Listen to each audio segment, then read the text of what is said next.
I like to make dubstep music. I spend my time in that fashion and in that way. I like to make dubstep music all day. What the heck is up, guys? Today we're talking about mixing and mastering and exactly how I've mixed and mastered a lot of music so you can just do the same thing. So I have finished a lot of songs. I've mixed and mastered pretty much every genre at this point. I've finished probably over 400 songs where I've been refining the system that I'm about to show you today. And I've been doing really well. My music's been supported by a lot of the biggest people in dubstep. I know what I'm doing. I've just been doing this for a long time. Today I'm going to be talking about this track here. This is a remix that I did. This was, if you're a bass music person, you know Subtronics. He actually followed me from this, which is super exciting. Yay! But make sure you stick around for the whole video. There's going to be 3 parts to this, where we're going to be talking about the 3 parts of what I think is most important when it comes to mixing and mastering. And that's going to be cool boosting, volume fading, and mastering. So definitely make sure you watch the whole video. Again, it's going to be 3 parts. I literally have people paying me like thousands of dollars for this stuff, and I'm giving it to you for free. So please put Instagram aside for a minute. Just focus for the next few minutes. I guarantee you're going to be a much better producer, okay? Again, it's going to be 3 parts. We're going to talk about cool boosting, volume faders, and mastering at the very end, okay? It's going to be a pretty concise video, but if you do miss any parts, you're not going to get the full picture. So you're early, so let's get into it. Now, I'm not going to play the whole song here, but I am going to play you just a brief portion of it. Just got off a Zoom call, so let's switch this back. Definitely go check out the original song, Mind Pluck by Subtronics and Hole. Really, really dope track. And then this was my take on it. We're going to pull the gain down a little bit more here. Let's take a listen.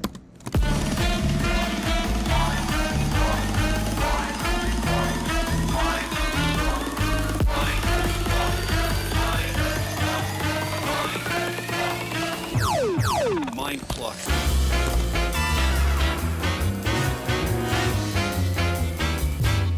What the fuck?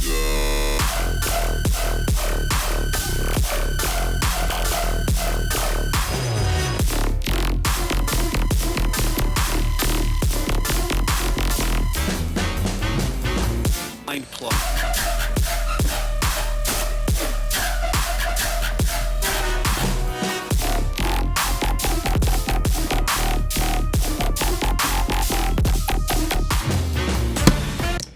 Okay, so that's a little bit of a preview of what we got here. If you want to hear the full version, it is on SoundCloud here under my name, Oseen. You can find it. It's very, very loud and clear.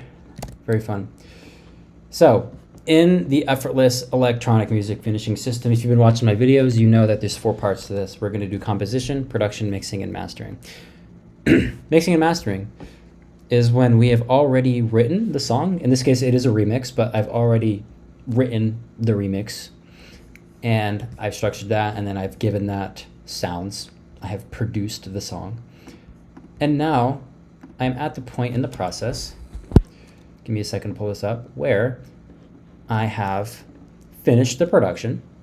I've finished the production, and it's time to mix and master. So what the heck do we do first? Okay, so this is going to bring us into part 1 out of the 3 parts. Just remember, all these are really important. The next part is also going to be really important. So just keep watching, and I promise you this is going to help you a lot. Cool boosting. So the very first thing I do is, in this new project, I just freeze everything.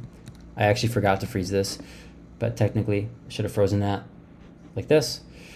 I don't want to wait for that right now, so I'll cancel it. But I will freeze all my basses. I will freeze all my instruments. Anything that's in MIDI, we're going to freeze that, and we're going to create audio out of it. And so the first step is what I call cool boosting. I'm just going to go through at this point and then add plugins that make the sounds just a little cooler, a little more full. So, for example, Fresh Air. I put this on a lot of things, and this is a mix decision. I'm not doing this during my production. I'm doing this during the mix down, where everything's in audio. And now I'm thinking about, how are the sounds sitting in the mix? How are the groups sitting in the mix? The saxophones, I wanted to have a little bit more clarity and a little bit more fullness. And that's the idea. And I'm going to do that across a lot of different things. So here's another example. I have my jazz drums here.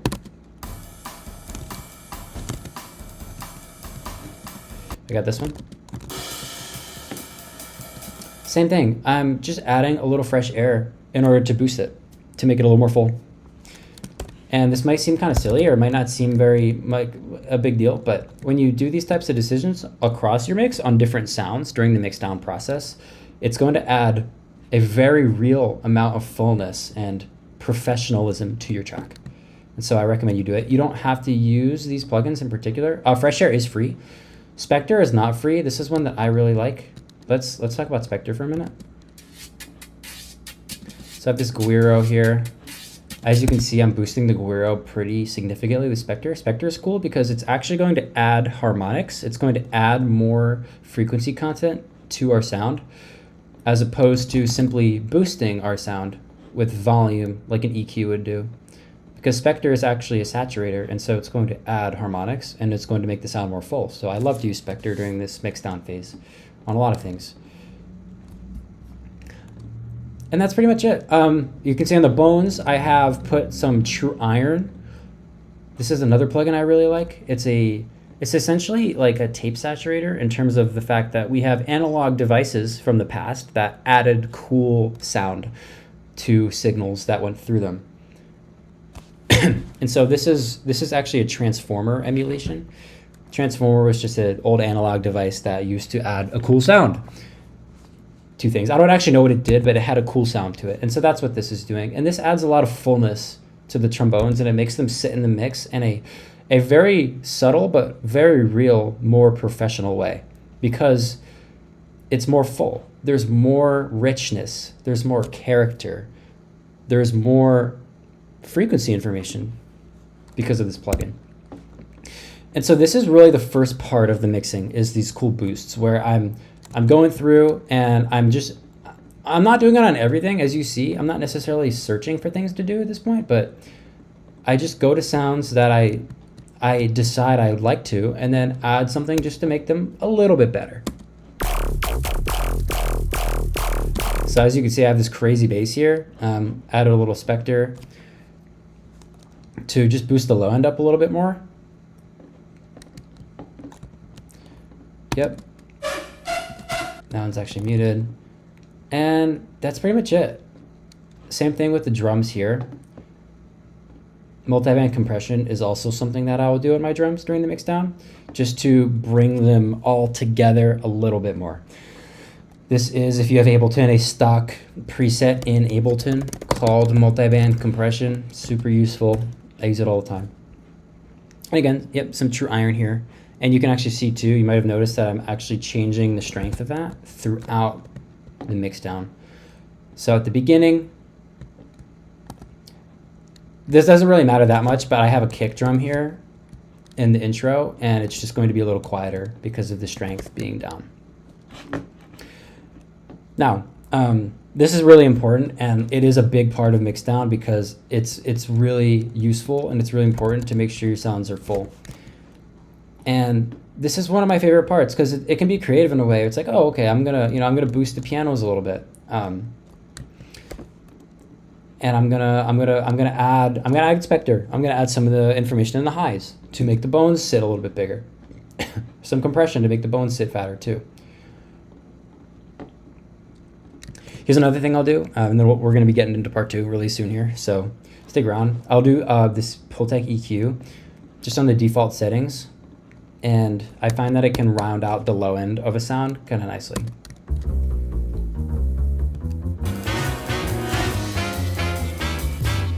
What the fuck?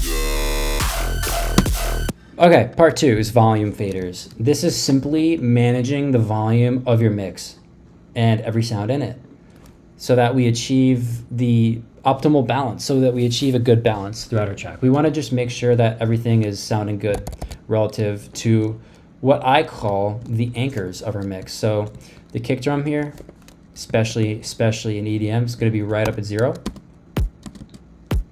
In this case, it's a little clipped. That was something I did intentionally.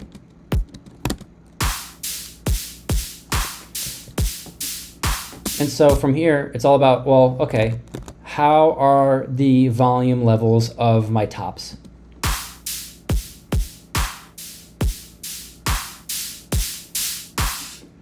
And I'm simply using my ear. You can even close your eyes while you do this.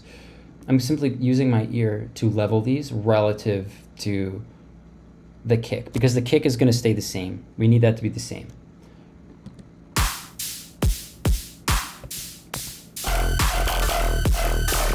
To me, I didn't adjust this at all. I did, however, adjust these, as you can see, to taste. And I decided that these were the levels that worked well for these. Again, just leveling them relative to really my drums here. And then later on, relative to my basses as well. Same thing with the basses. So not really a bass, but more of a melody. As you can see, I pulled this down half a dB. I decided that it was better for that sound to be half a dB quieter than where it originally was. Same thing with this one. This one came down a lot.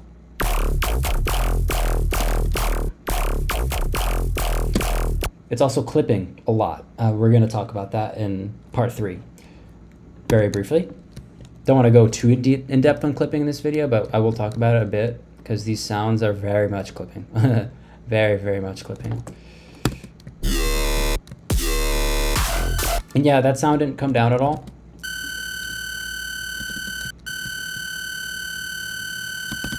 This sound actually, I boosted this a little bit. And that's pretty much it. You can see the same thing with the effects. It's all about volume. Mixing is all about volume and focus. And we want to ask, what should the listener be thinking about? What should the listener be focused on throughout the song? Is it a growl? Is it a vocal? Is it a guitar? What is it? And then we decide what our balance should be based on what that focus should be. And all these other tools that we have are just volume. EQ, compression, stereo width, it's all volume. So if you get good at volume, you get good at mixing. It's that simple. It's that simple. I'm not going to talk about this in this video. We can come back to that later. And yeah, even this actually is more of a production thing. If you choose really great sounds in the production phase, and you know those are contrasting sounds, and then you have great balance with those sounds, you will have an amazing mix. It is that simple.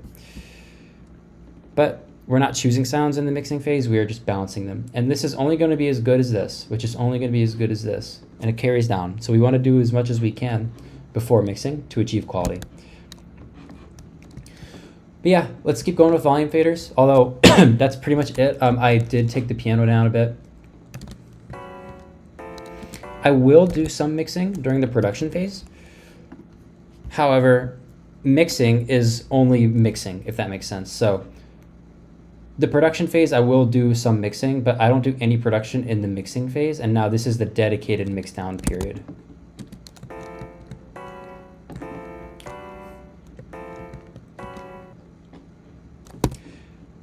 All right. Saxophones, I brought them up a little bit. Some fresh air, as I mentioned.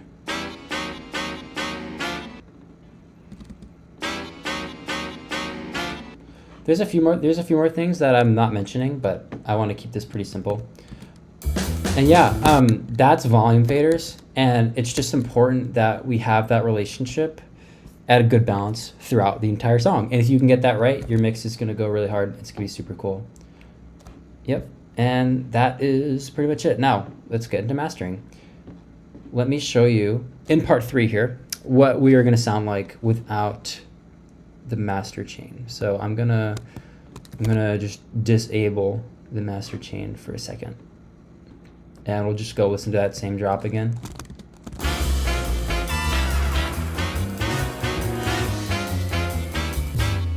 What the fuck?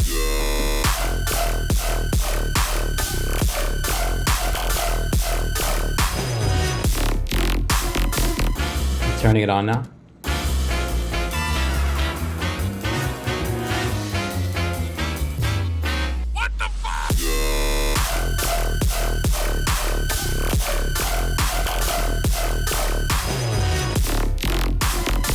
So this is really important. Mastering does not ever save your track. It should not ever save your track. You should have something that sounds really cool before you even get to mastering. Mastering is not what's going to make your song sound professional. It's not going to make it sound amazing. It's not where you want to fix problems. It's not just a rack to add to your song every time. It's not going to magically make you loud. It's not going to give you the best results. It's simply garnish and plating. It's simply one final step that we're going to take for quality. That's what mastering is. This is really important. Now, in terms of my actual mastering chain for this song, I'll show you it. It's pretty straightforward. A tiny bit of fresh air. Like, you could see how much I'm doing. Like 2, 1. This is tiny changes on the master. Pretty standard. I'm going to do a low and a high cut at 20 and 20, 20 and 20K. And I low cut the sides at around 100. I don't overthink it. Linear phase for slightly higher quality. And that's it. Per MB, I'm going to take away some of the low mids, specifically 200 to 500, just because that range can get a little muddy. So I just like to remove a little bit of that. Pretty fast tack and release, as you can see.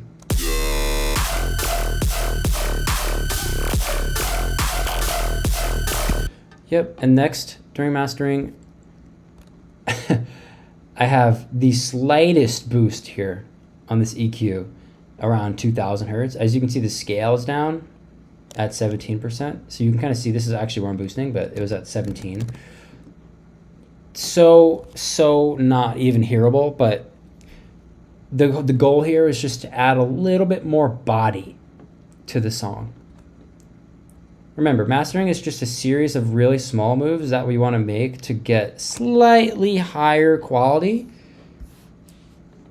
Multiband compression. This is something that I've been doing pretty standardly now on my masters for about a month or so, and I think this is something that makes a lot of sense.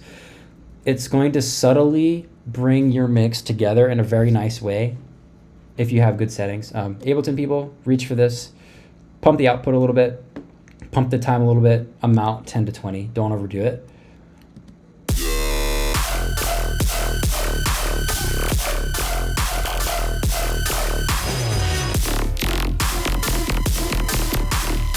You can hear how it's sort of gluing the song together.